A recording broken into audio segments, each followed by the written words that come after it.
Bismillahirrahmanirrahim. Assalamualaikum warahmatullahi wabarakatuh.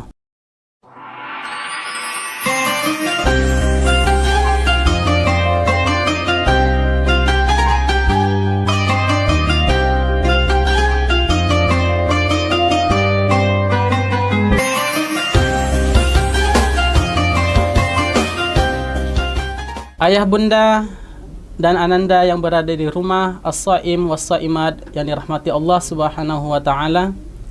Bersyukur kita kepada Allah Subhanahu wa taala atas nikmat yang Allah berikan kepada kita. Banyak nikmat yang Allah berikan kepada kita semua. Di antara nikmat yang paling agung yaitu agama Islam dan juga kitab suci Al-Qur'an.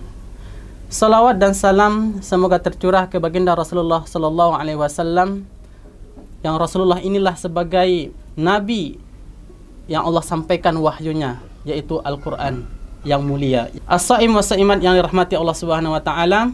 Kembali lagi kita di podcast Pod Raihan. Podcast Ramadan menjadi insan yang ihsan.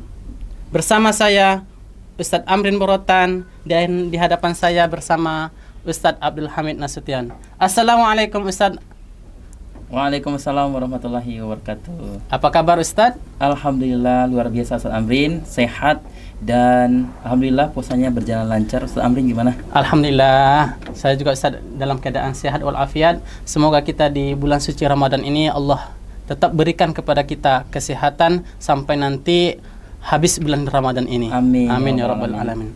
Ustadz Hamid, di podcast kali ini kita akan membahas tentang untuk apa sih Ustadz kita bagus-bagus dalam membaca Al-Quran. Namun sebelum kita menjelaskan atau berdiskusi tentang tema tersebut, mungkin terlebih dahulu Ustadz disampaikan dulu apa sih Ustadz Al-Quran itu? Baik Ustadz Amrin, terima kasih kesempatan yang diberikan. Bismillahirrahmanirrahim. Alhamdulillah wassalatu wassalamu ala nabiyillah wa ala alihi wa sahbihi wa mawalah, amma ba'du. Ustadz Amrin, bercerita tentang membaguskan bacaan Al-Quran sangat menarik ya. Ya, jadi betul. Kenapa kita harus membaguskan bacaan Al-Quran? Kemudian Al-Quran itu apa sih sebenarnya? Seperti kita ketahui bahwa Al-Quran itu diturunkan kepada Nabi Muhammad SAW.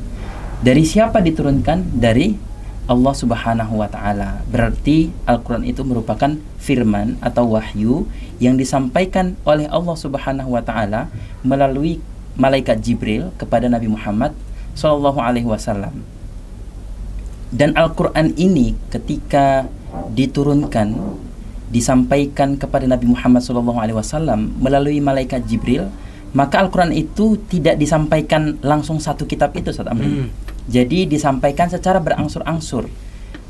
Dan kita sudah mengetahui bahwa wahyu yang pertama disampaikan kepada Nabi Muhammad itu adalah surah Al-Alaq ayat 1 sampai 5. Disuruh oleh malaikat Jibril, Iqra. Dan ayat pertama itu bukan Iqra, tapi apa yang ayat pertama yang disampaikan itu adalah Iqra bismi rabbikal ladzi khalaq. Itu di ayat yang pertama. Dan Al-Quran itu karena diturunkan kepada Nabi Muhammad dan sebagai wahyu yang disampaikan, dan ini merupakan mukjizat besar Nabi Muhammad SAW. Maka ketika kita sebagai umat Islam, sebagai orang yang beriman membaca Al-Quran itu, maka itu dinilai sebagai ibadah. Dan maka kalau kita membaca Al-Quran itu, maka disebut kita beribadah atau berzikir kepada Allah. Maka ketika kita membaca Al-Quran, maka kita termasuk orang yang beribadah dan bernilai pahala setiap membaca Al-Quran. Kita jangan bayangkan bahwa sekali membaca Al-Quran itu cuma mendapat satu pahala, tidak. Tapi yang disampaikan oleh Rasul itu adalah ketika membaca Al-Quran mendapatkan 10 pahala. Dari mana? Dari setiap huruf yang kita baca di Al-Quran. Jadi ketika di Ramadan, maka kita ketahui bahwa kalau dalam bulan Ramadan itu setiap kebaikan yang kita lakukan mendapatkan 10 pahala. Maka kalau di luar Ramadan setiap huruf yang kita baca dari Al-Quran mendapatkan 10 pahala, maka di dalam bulan Ramadan 10 itu dikali 10 lagi Ustaz Amrin. Jadi 10 kali 10 menjadi 100. Kalau itu kita hitung-hitungan pahala. Tapi yang kita inginkan adalah bukan itu. Kita mendapatkan ridho dari Allah Subhanahu wa taala. Seperti itu Ustaz Amrin. Sangat menarik Ustaz Hamid ketika tadi disampaikan bahwasanya Al-Quran itu kan kalamullah, firman Allah yang diturunkan kepada Nabi Muhammad SAW. Ketika kita membacanya itu adalah ibadah. Betul. Berarti Al-Quran itu berarti sama dengan ibadah-ibadah yang lain, Ustaz, seperti sholat, seperti zakat. Pastilah ada ketentuan atau aturan-aturan ketika kita melaksanakan ibadah itu tersebut. Kita kaitkan dengan Al-Quran. Berarti pasti ada aturan-aturan atau adab-adab ketika kita membaca Al-Quran. Bisa disampaikan Ustaz apa saja sih adab-adab ketika kita memulai membaca Al-Quran? Iya, jadi ada aturan atau hal yang harus kita lakukan Ustaz Amrin ketika mau membaca Al-Quran. Jadi apa hal-hal yang harus kita lakukan ketika membaca Al-Quran itu? Tapi ada hal yang menarik yang mau saya sampaikan Ustaz Amrin, yang dari pertanyaan Ustaz Amrin tadi tentang bahwa Al-Quran itu merupakan ibadah gitu. Dan karena seorang beriman itu, ada orang yang beriman membaca Al-Quran dan juga dia beriman tapi tidak membaca Al-Quran gitu. Dan ini ada hadis yang disampaikan oleh Rasul bahwa ada perbedaan antara orang yang beriman dia membaca Al-Quran dan orang yang beriman tapi dia tidak membaca Al-Quran gitu. Jadi perumpamaannya yang disampaikan oleh Rasul itu adalah seperti buah utruja. Jadi orang beriman dia membaca Al-Quran itu seperti buah utruja. Buah utruja ini layaknya seperti buah jeruk yang aromanya harum dan kalau kita makan itu manis. Seperti itulah orang beriman. Dan kalau orang yang beriman dia tidak membaca Al-Quran, layaknya seperti tamar atau kurma. Jadi Ustaz Amrin, kurma itu beraroma atau tidak? Tidak, Ustaz. Tidak. Dan kalau kita makan manis atau tidak? Manis. Seperti itulah orang yang beriman tapi nggak membaca Al-Quran. Jadi dia, kalau orang beriman tidak membaca Al-Quran, dia seperti buah kurma, manis tapi tidak beraroma. Kira-kira kalau Ustaz Amri itu memilih yang harum dan manis atau yang manis saja nggak ada aromanya? Harus ada aromanya, Ustaz, biar lebih enak ya. Iya, lebih enak kan. Itu dia Ustaz Amrin. Jadi itulah perumpamaan orang yang beriman membaca Al-Quran dan orang yang beriman tidak membaca Al-Quran. Dan yang harus kita lakukan sebagai orang yang beriman dan membaca Al-Quran itu adalah yang pertama, tentu kita harus ikhlas membaca Al-Quran itu. Ketika mau membaca Al-Quran harus ikhlas, hati kita dibersihkan, niat kita diperbaharui. Kenapa kita harus membaca Al-Quran? Kenapa kita harus belajar membaca Al-Quran? Jadi ikhlas, harus ikhlas dari hati kita. Kemudian ketika kita saat kita sudah menata hati kita, sudah ikhlas dan mau membaca Al-Quran itu, kita harus membersihkan diri lagi, mencucikan diri dari hadas. Jadi berwudu dulu. Ustaz Amrin ingat ya yang ketika kalau kita mau wudu itu sunnah apa yang harus dilakukan? Ada mencuci tangan, ada siwak, berkumur. Jadi Ustaz Amrin, yang Ustaz Amrin tadi bilang bersiwak itu adalah salah satu sunnah yang dianjurkan sebelum kita membaca Al-Quran. Setelah kita berwudu, sebelum kita membaca Al-Quran, kita disunahkan bersiwak, membersihkan mulut, agar nanti ketika membaca Al-Quran itu mulut kita dalam keadaan bersih dan kita membaca Al-Quran lebih nyaman. Jadi tidak ada sisa-sisa makanan lagi di dalam mulut kita. Dan kalau kita sudah ikhlas, kemudian sudah mensucikan diri, dan kita harus mencari tempat yang bersih untuk membaca Al-Quran. Ustaz pernah mendengar ada satu anak ketika di kamar mandi atau di toilet dia membaca Al-Quran, Ustaz Amrin. Jadi saya dengar itu dia membaca wasyamsi waduhaha. Mungkin karena dia baru hafal atau mungkin terlalu semangat dia dalam mempelajari Al-Quran itu. Bisa jadi karena mungkin semangat Ramadan itu membuatnya ingin membaca Al-Quran di mana-mana gitu ya. Jadi dia membaca Al-Quran di toilet. Dia lagi buang air tapi dia membaca Al-Quran. Langsung Ustaz tegur gitu ya. Jadi karena memang membaca Al-Quran itu harus di tempat yang bersih dan tempat yang suci, seperti itu Ustaz Amrin. Jadi tadi berarti kita harus mempunyai adab sebelum membaca Al-Quran. Nah, ketika kita dalam membaca Al-Quran itu pasti juga lah ada adabnya. Seperti dalam sholat kan juga ada, dalam sholat itu ada adab juga yang kita tunaikan sehingga sholat kita itu bernilai ibadah. Dalam membaca Al-Quran pasti juga ada, Ustaz. Bisa disampaikan, Ustaz, ketika kita membaca Al-Quran itu apa saja, Ustaz, adab-adabnya, Ustaz? Itu kan yang kita lakukan tadi sebelum membaca Iya, Al-Quran ya. betul. Jadi saat kita membaca Al-Quran, ada yang harus kita lakukan juga memang. Jadi kita sebelum membaca Al-Quran, jangan langsung membaca ayatnya, tapi membaca ta'awudz terlebih dahulu. Karena Allah menganjurkan, menyampaikan dalam Al-Quran, wa idza qara'tal Qur'an fasta'idz billah minasyaitonir rajim. Maka kita harus membaca ta'awudz dan dibarengi dengan membaca bismillah, maka kita harus mengawalinya seperti itu. Dan tentunya kita menghadap kiblat ya Ustaz Amrin. Jadi disunahkan menghadap kiblat saat membaca Al-Quran, karena dia tadi kan termasuk ibadah. Jadi ibadah menghadap kiblat itu sangat penting. Jadi Ustaz Amrin, ketika kita membaca Al-Quran itu, kita juga harus mentadaburi. Kita disunahkan mentadaburi Al-Quran. Dan sahabat-sahabat itu ketika mentadaburi Al-Quran, mereka itu terbawa suasana dengan isi Al-Quran itu, karena mereka memahami maknanya gitu. Jadi kita membaca Al-Quran itu juga harus memahami maknanya, biar kita bisa mentadaburinya gitu. Maka disunahkan juga ketika membaca Al-Quran itu kita menangis gitu.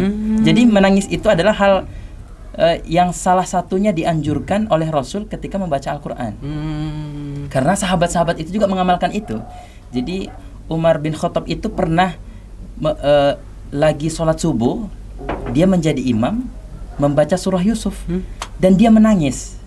Mungkin dia terharu dengan kisah yang dibaca dalam surah Yusuf itu kan. Kan kita sangat sedih itu ketika mendengar cerita Nabi Yusuf itu ya dalam Al-Quran ya. Jadi mungkin sahabat Umar itu juga dia terharu dengan itu. Dan Abu Bakar juga pernah menangis ketika ditanyakan oleh sahabat yang lain, kenapa kamu menangis ketika membaca Al-Quran? Karena itulah yang dianjurkan oleh Rasul Sallallahu Alaihi Wasallam.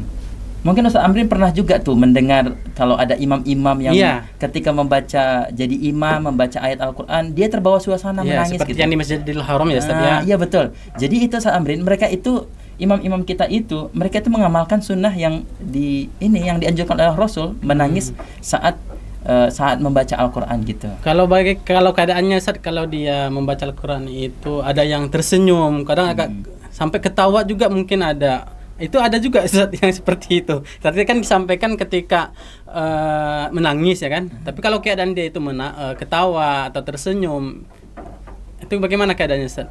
Jadi kalau tersenyum mungkin bisa saja karena ada ayat-ayat yang menggambarkan kabar gembira dalam Al-Quran. Jadi kalau kita membaca Al-Quran itu kan ada ayat-ayat tentang surga itu kan. Ayat-ayat tentang surga itu kan membawa kabar gembira kepada kita, seolah-olah kita dalam surga gitu. Jadi itu kita sangat senang.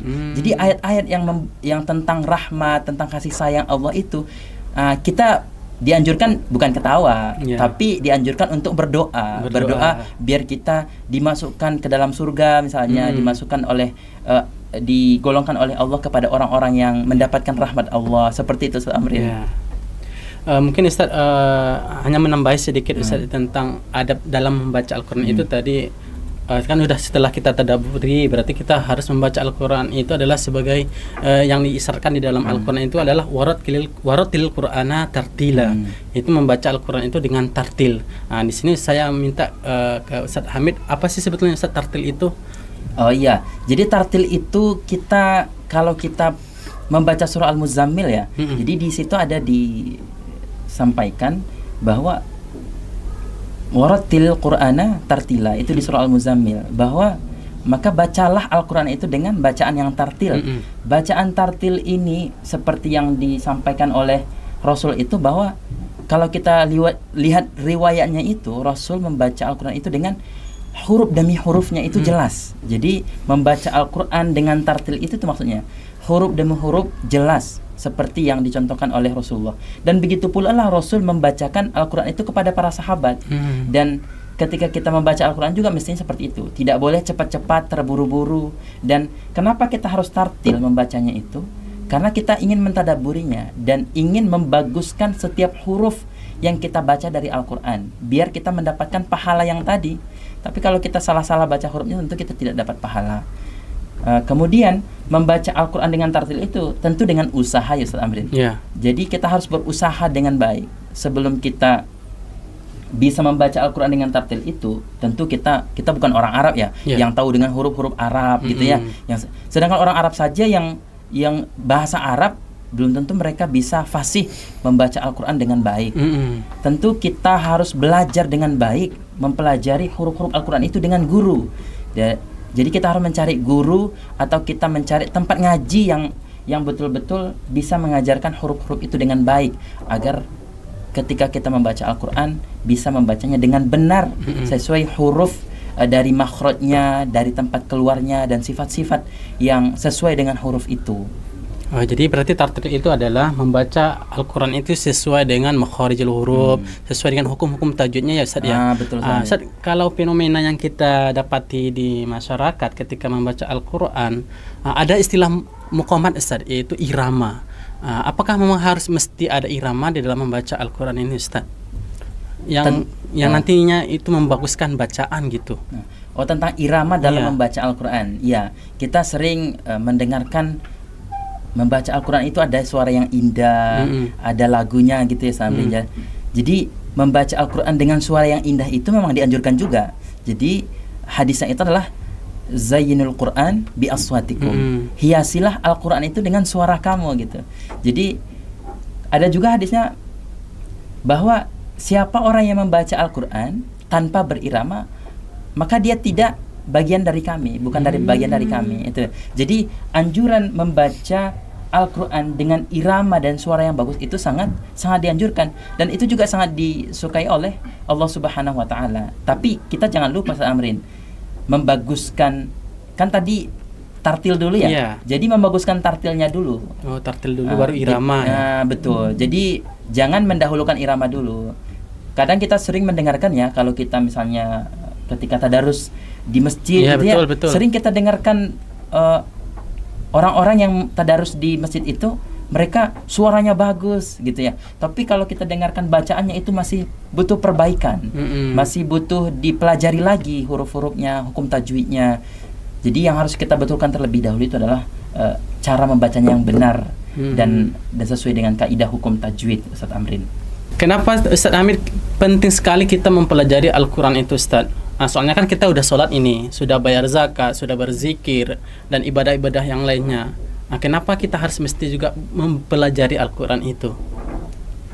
Al-Quran itu kan Ustaz Amrin bagian dari pedoman hidup kita ya. Jadi kalau kita ingin tahu panduan hidup kita, ingin bisa, misalnya kita beli barang nih, barangnya barang Cina gitu ya, barang Cina, panduannya berbahasa Cina gitu. Iya betul.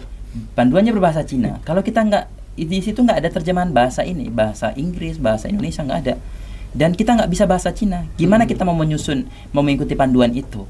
Sama dengan Al-Quran. Kita sebagai seorang Muslim, kita memiliki panduan hidup. Panduan hidup kita adalah Al-Quran. Jadi kita harus belajar membaguskan bacaan kita, karena belajar Al-Quran itu dari membaguskan bacaan dulu, mempelajari bacaannya. Jadi belajar membaca Al-Quran, kemudian nanti naik tingkatannya, belajar memahami Al-Quran, kemudian mentadaburi Al-Quran, dan sekaligus mengamalkan Al-Quran. Bagaimana kita bisa mengamalkan Al-Quran sedangkan membacanya saja kita tidak bisa? Bagaimana kita mengamalkan Al-Quran sedangkan memahaminya dan mentadaburinya juga kita tidak pernah gitu. Jadi itulah pentingnya kita belajar membaca Al-Quran dengan baik dan benar itu Amrin. Untuk nantinya kita bisa mengamalkan Al-Quran dengan benar. Kalau Al-Quran itu tidak kita amalkan, lalu apa yang kita amalkan dalam hidup kita ini gitu ya, sebagai seorang Muslim. Itu Amrin. Ya, terima kasih Pak Ustadz Hamid yang sudah menjelaskan tentang kenapa sih kita harus membaca Al-Quran dengan bagus ya, dengan tartil. Semoga ini menjadi ilmu bagi kita semua, dan juga bisa kita amalkan, kita tadabburi, dan selalu kita istiqomah untuk belajar dan membaca Al-Quran. Ayah, bunda, dan ananda semua yang berada di rumah, as-saim as-saimat, alhamdulillah kita sudah mendengarkan tadi pemaparan dari Ustadz Hamid tentang kenapa kita harus bagus dalam membaca Al-Quran. Dan karena ini masih dalam suasana Ramadan, sebaiknya kita sebagai Muslim haruslah banyak membaca Al-Quran. Semoga kita nanti insya Allah di akhir Ramadan kita bisa mengkhatamkan Al-Quran insya Allah. Amin ya rabbal alamin. Dan terakhir saya undur diri, dan semoga ilmu yang kita dengarkan tadi dari Ustadz Hamid semoga bermanfaat untuk kita semua. Wabillahi taufiq wal hidayah. Assalamualaikum warahmatullahi wabarakatuh. Waalaikumsalam warahmatullahi wabarakatuh.